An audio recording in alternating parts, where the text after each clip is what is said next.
Minneapolis shock. Denial. Pick whatever word you want. It was there in the Green Bay Packers locker room after Aaron Rodgers' potentially season-ending injury in Sunday's 23-10 loss at Minnesota twisted what looked like an early path towards Super Bowl contention. Clay Matthews said he wouldn't address rumors before being told the Packers had already confirmed Rodgers has a broken collarbone. Randall Cobb asked reporters who had announced it. Jordy Nelson said Rodgers meant everything to the Packers, which somehow sounds like an understatement about the two-time NFL MVP's value. "I'm looking at the tunnel the whole time like, I know I'm going to see 12 walk back out. I'm going to see 12 walk back out," veteran defensive lineman Ricky Jean-Francois told me, sitting at his locker after most other players had cleared out. "But when I ain't see him, I'm like, yeah, I've got to remember, once upon a time Aaron was sitting behind a quarterback named Brett Favre. Now we've got another dude sitting behind Aaron Rodgers." This wasn't really Jean-Francois equating 24-year-old Brett Hundley to a young Rodgers before he makes first NFL start, which will come next Sunday against New Orleans with Joe Callahan as the backup. Coach Mike McCarthy said, knocking down whatever speculation may follow about the Packers signing Colin Kaepernick or another veteran QB immediately. No surprise, given how the Packers have run their personnel department for years under general manager Ted Thompson. This was acknowledgement that there is no going back. That Rodgers is, quite possibly, not coming back to save them as he did after another broken collarbone in 2013 after Vikings linebacker Anthony Barr took him down Sunday with a hit that had Rodgers barking as he left the field.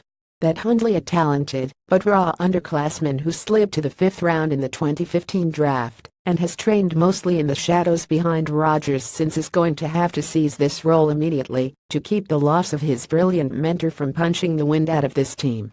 I understand for a lot of people from the outside looking in, they'd be like, this is not going to run.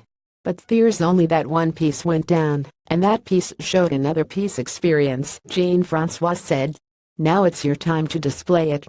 Now it's time to show why the Green Bay Packers won't trade you. Now you've got to see why the Green Bay Packers won't send you to another team. Now the light's on him. The final numbers weren't pretty for Hundley on Sunday. 18 of 33 passing for 157 yards, 1 touchdown, 3 interceptions and a 39.6 passer rating in 3 quarters of relief behind an offensive line that had 3 starters leave with injuries against an excellent Minnesota defense. A fairer assessment will come in the weeks ahead when Hundley gets first-team practice reps and a game plan molded around what he does well. For the moment, the Packers are tied with the Vikings for the NFC North lead at 42. When Hundley took over Sunday, I immediately thought back to a conversation I had with McCarthy early in training camp last year, before Hundley's second season and first as Rodgers' top backup. McCarthy was speaking about the value of teaching the history of his offense to quarterbacks, teaching them why plays and concepts exist, rather than just how to execute them, when he brought up his young QB unprompted. "I've had conversations with Brett Hundley he can't get enough," McCarthy told me then. "He wants to know why I'm going to call this. And he has a tremendous mentor in Aaron, and Aaron is the most forthcoming mentor quarterback I've ever been around as far as the time and the energy in helping the younger quarterbacks. Now that mentorship will be put to a test nobody wanted, and just when the Packers, as McCarthy told me on the phone Friday, were getting into a groove and finally getting healthy. If Hundley flops, who knows what the Packers might do. Back in 2013, they tried to roll with Seneca Wallace and Scott Tolzien before signing their old backup Matt Flynn off the street, just to buy time until Rodgers could return. They're certainly hoping it doesn't come to that this time, or at least they will be once the loss of one of the NFL's brightest stars sinks in.